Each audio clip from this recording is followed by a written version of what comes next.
పౌలు కొరింథు సంఘానికి రాస్తున్నాడు. అంటున్నాడు, మమ్మను మేమే తిరిగి మెప్పించుకొన మొదలు పెడుతున్నామా? కొందరికి కావలసినట్లు మీ వద్దకైనా మీ వద్ద నుండైనా సిఫారసు పత్రికలు మాకు అవసరమా? మా హృదయముల మీద రాయబడి ఉండి మనుషులందరూ తెలుసుకుంటూ చదువుకుంటూ ఉన్న మా పత్రిక మీరే కారా? రాతి పలక మీద సిరాతో రాయబడక మెత్తని హృదయములు అనే పలకల మీద జీవము గల దేవుని ఆత్మతో మా పరిచర్య మూలముగా రాయబడిన క్రీస్తు పత్రిక అయి ఉన్నారని మీరు తేటపరచబడుతున్నారు. క్రీస్తు ద్వారా దేవుని ఎడల మాకు ఇట్టి నమ్మకము కలదు. యేసుక్రీస్తు సేవ ఎంతో మహిమాన్వితమైనది. ఇది జయోత్సవం. ఈ సేవకు దేవుని దృష్టిలో ప్రత్యేకమైన గుర్తింపు ఉన్నది. ఈ అధ్యాయంలో సేవను అత్యున్నత శిఖరం మీది నుంచి ఎత్తి చూపుతున్నాడు. నాకు సిఫారసు పత్రిక కావాలా? ఇతడు నా సేవకుడు అనే గుర్తింపు కార్డు దేవుడు నాకు ఇవ్వాలా? నాకేమీ అలాంటి పత్రికలు అక్కర్లేదు. దేవుడిచ్చే సిఫారసు పత్రాలు భౌతికమైనవి కావు. ఈ పత్రికలు హృదయమనే పలకల మీద రాయబడినవి. మనము సువార్త ప్రకటించినప్పుడు విన్నవారు యేసును స్వకీయ రక్షకునిగా అంగీకరిస్తే వారే క్రీస్తు పత్రిక అవుతారు. ఈ పత్రికను అందరూ చదవగలరు, తెలుసుకోగలరు. రక్షించబడిన ఆత్మలే దైవ సేవకులకు సిఫారసు పత్రికలు. పౌలంటున్నాడు, కొరింథీ సంఘస్థులారా, మా పత్రికలు మీరే కారా? హృదయాలపై రాయబడిన పత్రికలు, ఆత్మతో మా పరిచర్య మూలముగా రాయబడిన పత్రికలు. మీరు మా హృదయాలపై ఆత్మతో రాయబడిన పత్రికలు, సిఫార్సు పత్రికలు. ఈ పత్రికలను అందరూ చదవగలరు, అర్థం చేసుకోగలరు. బైబిలు దేవుని వాక్యమని మనకు తెలుసు. ఇది దేవుని వాక్యము అని దేవుని వాక్యమే రుజువు చేసుకోగలదు. సజీవ వాక్యం గనుక అది పనిచేస్తుంది. భోజనం రుచిగలది అనడానికి భోజనమే రుజువు. నీవు దాన్ని తింటే అక్కడికక్కడే నీకు రుజువు దొరికింది. కీర్తనలు 34:8 ప్రభువు దయాళుడని రుచిచూచి తెలుసుకోండి అంటున్నాడు దేవుడు. ఇది మనకు ఒక గొప్ప ఛాలెంజ్. మా వలన ఏదైనా అయినట్లుగా ఆలోచించడానికి మా అంతట మేమే సమర్థులమని కాదు. మా సామర్థ్యము దేవుని వలననే కలిగి ఉన్నది. ఆయనే మమ్మును కొత్త నిబంధనకు అనగా అక్షరమునకు కాదుగాని ఆత్మకే పరిచారకులమవడానికి మాకు సామర్థ్యము కలిగింది. అక్షరము చంపుతుంది గాని ఆత్మ జీవింపచేస్తుంది.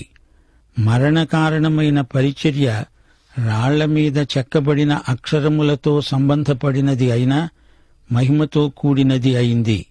అందుకే మోషే ముఖము మీద ప్రకాశిస్తున్న ఆ మహిమ తగ్గిపోయేది అయినా ఇశ్రాయేలీయులు అతని ముఖమును తేరి చూడలేకపోయారు. ఇలా ఉండగా ఆత్మ సంబంధమైన పరిచర్య ఎంత మహిమగలది అయి ఉంటుంది. శిక్షావిధికి కారణమైన పరిచర్యే మహిమ కలిగినదైతే నీతికి కారణమైన పరిచర్య ఎంతో అధికమైన మహిమ కలది అవుతుంది. అత్యధికమైన మహిమ దీనికి ఉండడం వలన ఇంతకు మునుపు మహిమగలదిగా చేయబడినది ఈ విషయములో మహిమ లేనిది అయింది. తగ్గిపోయేదే మహిమగలదై ఉండిన ఎడల నిలిచేది మరెక్కువ మహిమగలదై ఉంటుంది గదా. నేనెప్పుడు బలహీనున్నో అప్పుడే నేను బలవంతుణ్ణి అని ఈ 2వ పత్రికలో పౌలు సాక్ష్యమిస్తున్నాడు. ఈ లోకములో బలహీన ఘటములను దేవుడు ఏర్పరచుకుంటున్నాడు. బలహీన సాధనములనే దేవుడు బలంగా వాడుకుంటాడు. మన సామర్థ్యము దేవుని వల్లనే కలిగి ఉన్నది. పాత నిబంధన, కొత్త నిబంధన పరిచర్యల మధ్య ఉన్న వ్యత్యాసాన్ని పౌలు వివరంగా చూపుతున్నాడు. మనమిప్పుడు కొత్త నిబంధన పరిచారకులం. పాత నిబంధన పరిచర్యకు, కొత్త నిబంధన పరిచర్యకు ఎంతో తేడా ఉంది. ఇది అక్షరము కాదు, ఆత్మ. పాత నిబంధన ధర్మశాస్త్రంలో అక్షరం చంపుతుంది. ధర్మశాస్త్రమందలి ప్రతి అక్షరము మనకు శిక్ష విధిస్తుంది. ధర్మశాస్త్రం అక్షరాలా ఏమంటోంది? నీవు పాపివి. రాతి పలకల మీద రాయబడిన ధర్మశాస్త్రపు అక్షరాలు మనిషికి తీర్పు తీరుస్తాయి. మోషే ధర్మశాస్త్రం జీవము ఇవ్వలేదు. పాత కొత్త నిబంధనల మధ్య వ్యత్యాసమిది. ఆత్మ జీవమిస్తుంది గాని అక్షరం చంపుతుంది. ధర్మశాస్త్రము ద్వారా రక్షించబడిన వారెవరూ లేరు, ఒక్కడూ లేడు. ధర్మశాస్త్రం మోషే ద్వారా వచ్చింది అయినా మోషే కూడా ధర్మశాస్త్రం ద్వారా రక్షించబడలేదు. ధర్మశాస్త్రము ఎవరినీ రక్షించజాలదు. మోషే ఒకసారి హత్య చేశాడు. దావీదు దేవుని హృదయానుసారి అయినా ధర్మశాస్త్రాన్ని మీరాడు. పాత నిబంధన అనగా ధర్మశాస్త్రము మరణార్థమైనది. అది రాతి మీద చెక్కబడింది. 10 ఆజ్ఞలను గురించి పౌలు మాట్లాడుతున్నాడు. అది మహిమాన్వితమైనది. అది దేవుని చిత్తమే. అది నాకు తీర్పు తీర్చింది. అది మంచిదే. ధర్మశాస్త్రంలో లోపమేమీ లేదు. ఉన్న సమస్య అంతా నీతో నాతో. నేను పాపిని అని అది తేటగా నాకు చూపుతోంది. మోషే ముఖచర్మం ప్రకాశించింది. ఇశ్రాయేలీయులు అతని ముఖంలోకి తేరి చూడలేకపోయారు. అది అంతరించిపోయే మహిమే. మోషే ముఖం మీద మహిమ క్రమేణా తగ్గిపోనారంభించింది. పాత నిబంధన మహిమాన్వితమైనదైతే కొత్తదానికి మరింకా ఎంతో మహిమ ఉంది. నీతికి కారణమైన పరిచర్య కొత్తది. క్రీస్తు యేసునందు మనకివ్వబడిన నీతి ఇది. ఇది నీతి దానం. ధర్మశాస్త్ర మహిమ తగ్గిపోయేదే అయితే ఎల్లప్పుడూ నిలిచి ఉండే ఈ మహిమ మరీ గొప్పది. ఇది కొత్త నిబంధన సంబంధమైనది. మోషే ధర్మశాస్త్రానికి మనమిప్పుడు జీవించే ఈ కృపాకాలానికి ఉన్న వ్యత్యాసాన్ని పౌలు తేటగా చూపుతున్నాడు. 12వ వచనం, తగ్గిపోతున్న మహిమ అంతమును ఇశ్రాయేలీయులు తేరి చూడకుండా మోషే తన ముఖం మీద ముసుగు వేసుకున్నాడు. మేము అలా చేయక ఇట్టి నిరీక్షణ గలవారమై బహుధైర్యముగా మాట్లాడుతున్నాము. వారి మనస్సులు కఠినములయ్యాయి గనుక నేటి వరకు పాత నిబంధన చదవబడేటప్పుడు అది క్రీస్తునందు కొట్టివేయబడిందని వారికి తేటపరచబడక ఆ ముసుకే నిలిచి ఉన్నది. నేటి వరకు మోషే గ్రంథము వారు చదివినప్పుడెల్లా ముసుకు వారి హృదయముల మీద ఉన్నది. గాని వారి హృదయము ప్రభువు వైపు ఎప్పుడు తిరుగుతుందో అప్పుడు ముసుకు తీసివేయబడుతుంది. ప్రభువే ఆత్మ. ప్రభువు యొక్క ఆత్మ ఎక్కడ ఉంటాడో అక్కడ స్వాతంత్ర్యము ఉంటుంది. మనమందరము ముసుకులేని ముఖముతో ప్రభువు యొక్క మహిమను అద్దము వలె ప్రతిఫలింపచేస్తూ మహిమ నుండి అధిక మహిమ పొందుతూ ప్రభువైన ఆత్మచేత ఆ పోలికగానే మార్చబడుతున్నాము.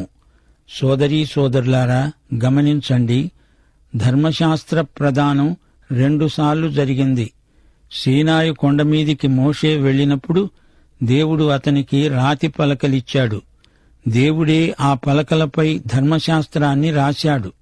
ఇశ్రాయేలు ప్రజలు అదే ధర్మశాస్త్రం ప్రకారం జీవించారు.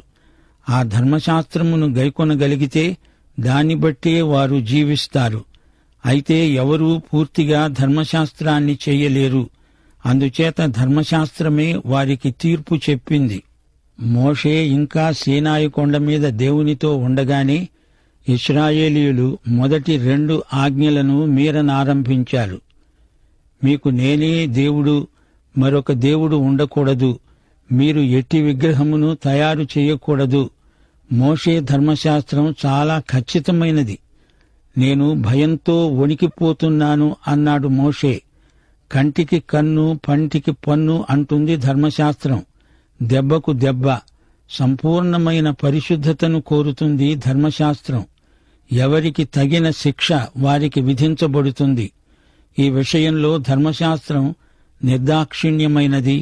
నిర్గమకాండం 32వ అధ్యాయంలో ఇశ్రాయేలీయులు ఎడతెగకుండా ధర్మశాస్త్రాన్ని ఉల్లంఘిస్తూనే ఉన్నారు. ఏం జరిగింది? దేవుడు మోషేను కొండమీది నుండి కిందికి దిగి వెళ్లమన్నాడు. అతడు దిగి వస్తూ దూరం నుంచే చూచాడు. వారు మొదటి 2 ఆజ్ఞలను మీరారు. ధర్మశాస్త్రపు రాతి పలకలను వారి వద్దకు తేవడానికి అతడు సాహసించలేకపోయాడు. అలా తెచ్చి ఉంటే ఆ పలాన ఇశ్రాయేలీయులందరూ అక్కడికక్కడే నాశనమైపోయేవారు. ధర్మశాస్త్రోల్లంఘన అంటే మరణమే. మోషే ధర్మశాస్త్రపు పలకలను నేలమీద పడవేసి పగలగొట్టాడు. అప్పుడు మోషే వారి శిబిరములోకి వచ్చాడు. తిరిగి మోషే కొండమీదికి దేవుని సన్నిధిలోకి వెళ్ళాడు. ఇశ్రాయేలీయులు చేసిన పాపానికి వారంతా నాశనం కాబోతున్నారని మోషే గ్రహించాడు. దేవా, వారిని కనికరించు అంటూ విజ్ఞాపన చేశాడు మోషే. దేవుడు మరో అవకాశమిచ్చాడు. రెండోసారి ధర్మశాస్త్రపు పలకలిచ్చాడు. దేవుడు కనికరం చూపాడని మోషే గుర్తించాడు. దేవుని కృపను మోషే గమనించాడు. దేవుణ్ణి ఆ ప్రజలు సమీపించాలంటే దానికి బలి కార్యక్రమం ఏర్పరచబడింది.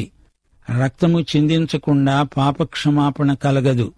పరిశుద్ధత లేకుండా ఎవరూ దేవుణ్ణి చూడలేరు. అయితే మనము దేవుని సన్నిధిలోకి వెళ్లేది ఎలాగా? దేవుడు దానికి ఒక గొప్ప ఏర్పాటు చేశాడు. ఆ సందర్భంలో మోషే ముఖం ప్రకాశించింది. మోషే 2 రాతిపలకలపై రాయబడిన ధర్మశాస్త్రంతో కొండ దిగి వచ్చాడు. ధర్మశాస్త్ర పరిచర్య తీర్పు, మరణం. మానవుడి నుంచి ధర్మశాస్త్రం నీతిని కోరింది. కాని మానవుడు స్వంతగా నీతిని ఉత్పత్తి చేయజాలడు. దేవుడు ప్రతిపాదించిన బలి అర్పణ విధానం దేవుని కృపను చూపుతోంది. బలి అర్పణ యేసు మరణ పునరుత్థానములనే చూపుతోంది. ఈ మహాసత్యాన్ని కనుగొన్నవాడు అపొస్తలుడైన పౌలు. అతడు ధర్మశాస్త్రం కింద ఉన్న పరిసయ్యులలోకెల్లా పరిసయ్యుడు. ఫిలిప్పీ 3:9 పౌలు సాక్ష్యమిచ్చాడు. క్రీస్తును సంపాదించుకుని ధర్మశాస్త్రం మూలమైన నా నీతి కాక క్రీస్తునందలి విశ్వాసము వలననైన నీతి, అనగా విశ్వాసమును బట్టి దేవుడనుగ్రహించే నీతిగలవాడనై ఆయన యందు అగపడే నిమిత్తమే ఇదంతా. ఇదిగో ఇదే మహిమ పరిచర్య. ఇది మహిమ సువార్త. ధర్మశాస్త్రం మహిమగలదే. మానవునికి రక్షణ మార్గమేదో చూపింది. అయితే ధర్మశాస్త్రమును, అందలి ఆజ్ఞలను నెరవేర్చలేని బలహీనుడు మానవుడు. దేవునికిష్టమైన మహిమగల జీవిత విధానం ఉంది గాని ధర్మశాస్త్రం దాన్ని చూపడమైతే చూపింది గాని దాన్ని మానవునికి ఇవ్వలేకపోయింది. మానవుడు నశించినవాడు. అందుచేత ధర్మశాస్త్ర పరిచర్య మరణ కారణమైంది. దేవుని కృపామహిమ క్రీస్తునందు నెరవేరింది. పరిశుద్ధుడైన దేవుని మహిమ సువార్త ఇది. దేవుడు మహానందమయుడు. ఆయన సువార్త ఆనంద సువార్త. దేవుడు మానవులను ఎంతో ప్రేమిస్తాడు. కనికరమందు ఆనందిస్తాడు దేవుడు. ఆయన మానవులను రక్షించగోరుతున్నాడు.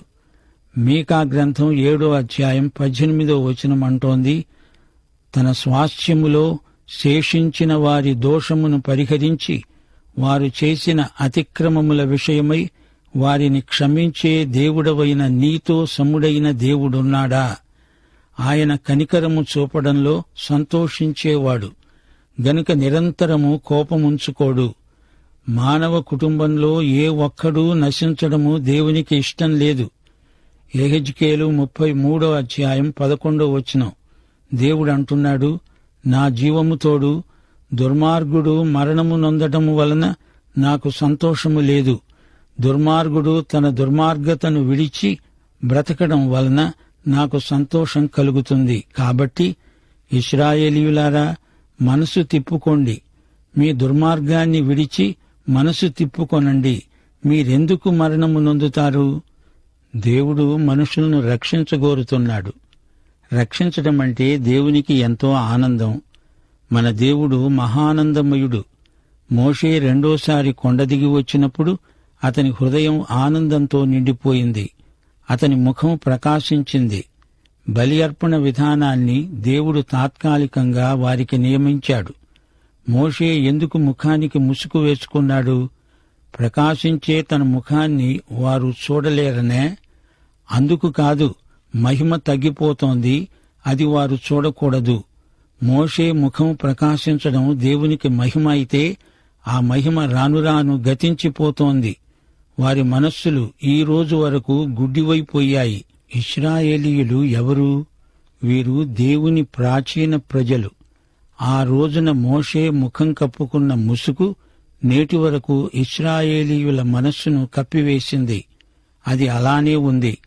క్రీస్తే ధర్మశాస్త్రానికి ముగింపు అని, నీతి ధర్మశాస్త్రం మూలమైనది కాదని, అది క్రీస్తునందే లభ్యమవుతుందని నేటి వరకు వారు గ్రహించలేకపోతున్నారంటే దానికి కారణమిదే.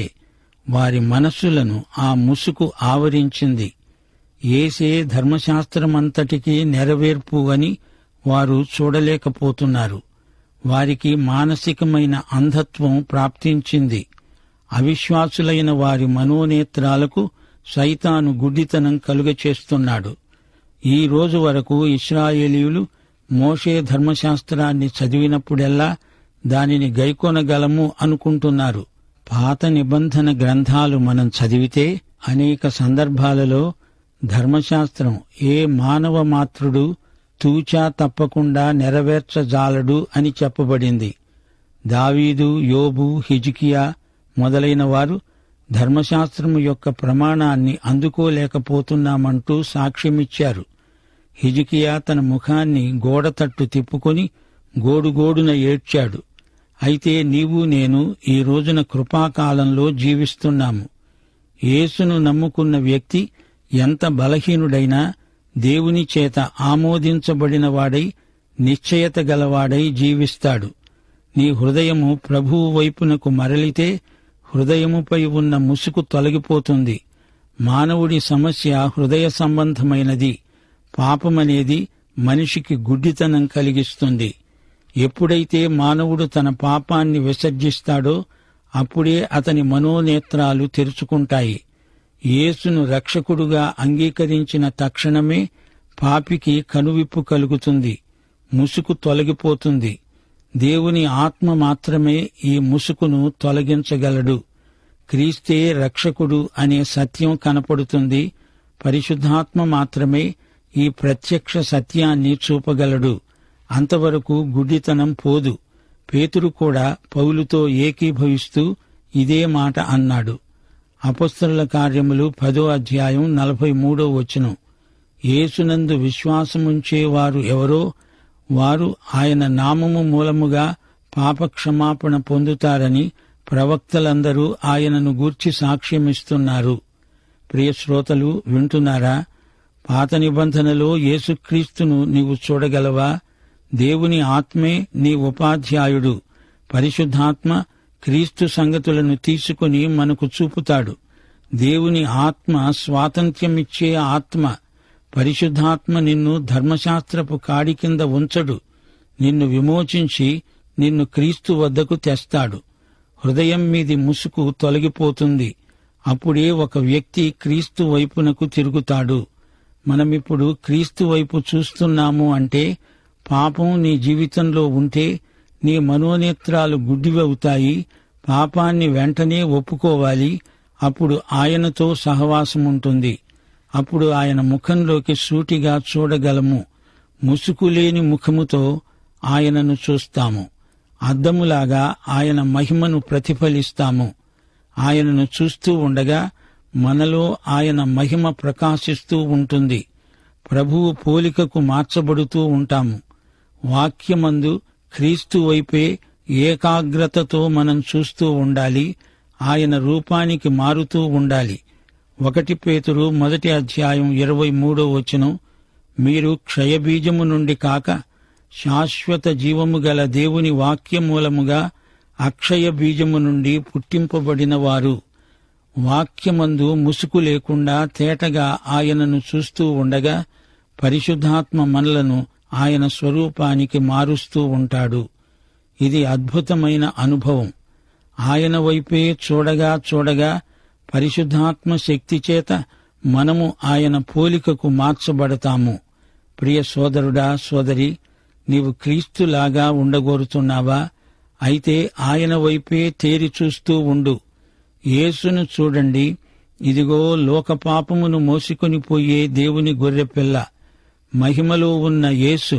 ఆయన వైపే చూస్తూ ఉంటే ఆయనే నీకు పరిశుద్ధత అనుగ్రహిస్తాడు.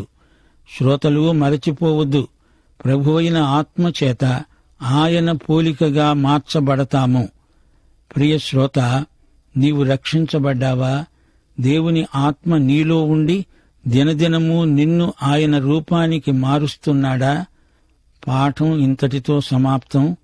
మన ప్రభు అయిన యేసుక్రీస్తు వారి కృప, తండ్రి అయిన దేవుని ప్రేమ, పరిశుద్ధాత్మ ఆదరణ మనకు సదాకాలము తోడై ఉండునుగాక. ఆమేన్.